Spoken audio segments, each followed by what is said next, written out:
Hi நண்பா, welcome back to SS unique. The greatest of all time படத்தோட next update August 1 வெளியாகும்னு அர்ச்சனா கல்பதி அவர்கள் announce பண்ணியிருக்காங்க. அதாவது ட்விட்டரில் சினிமா சம்மந்தமாக நியூஸ் போடுற ஒரு ஐடியில் இந்த வருஷம் ரிலீஸ் ஆக போகிற மிகவும் எதிர்பார்க்கப்பட்ட படம் விஎஃப்எக்ஸ் டிலேனால் படம் தள்ளி ரிலீஸ் ஆக போகுது அப்படின்ற மாதிரி போட்டு இருந்தாங்க. ஸோ அவங்க கோட்டுன்ற நேம் போடலைன்னா கூட அவங்க கோட்டை தான் மென்ஷன் பண்ணியிருக்காங்கன்னு சொல்லிட்டு பார்க்கும்போதே தெரிஞ்சுது. ஸோ அர்ச்சனா கல்பதி அவர்களும் அந்த ஒரு ட்வீட்க்கு போயிட்டு ரிப்ளைவும் பண்ணியிருக்காங்க. அதாவது இந்த தகவல் உண்மை இல்லை, செப்டம்பர் 5 ஒரு வெறித்தனமான படத்தை கொடுக்கணும்னு சொல்லிட்டு நாங்கள் 24 ஹவர்ஸும் பார்த்தீங்கன்னா ஒர்க் பண்ணிட்டு இருக்கோம். ஸோ இது மாதிரியான நெகட்டிவிட்டியான தகவலை பரப்பாதீங்க அப்படின்ற மாதிரி ரிப்ளை பண்ணியிருக்காங்க. தென் அதுக்கு கீழே ஒரு தளபதி ஃபேன் பார்த்தீங்கன்னா நெக்ஸ்ட் அப்டேட் எப்போக்கா அப்படின்னு கேட்டதுக்கு ஃப்ரம் ஆகஸ்ட்னு ரிப்ளை பண்ணியிருக்காங்க. ஸோ அப்போ ஆகஸ்ட் 1 தொடர்ந்து நமக்கு அப்டேட்ஸ் வரப்போகுது. அதனால தான் வெறும் ஆகஸ்ட் 1ன்னு போடாமல் ஃப்ரம் ஆகஸ்ட் 1ன்னு போட்டிருக்காங்க.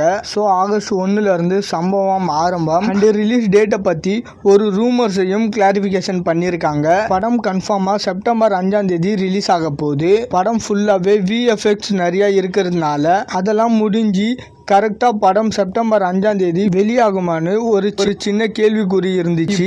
100% அதில் எந்த ஒரு பிரச்சனையும் இல்லைன்னு சொல்லிட்டு கிளாரிஃபிகேஷன் கொடுத்துருக்காங்க. எப்படியும் ஃபர்ஸ்ட்டு தேர்ட் சிங்கிளுக்கான அப்டேட் தான் வரும்னு சொல்லிட்டு எதிர்பார்க்கப்படுது. ஸோ ஜஸ்ட் இன்னும் ஒரு 2 days தான் இருக்குது.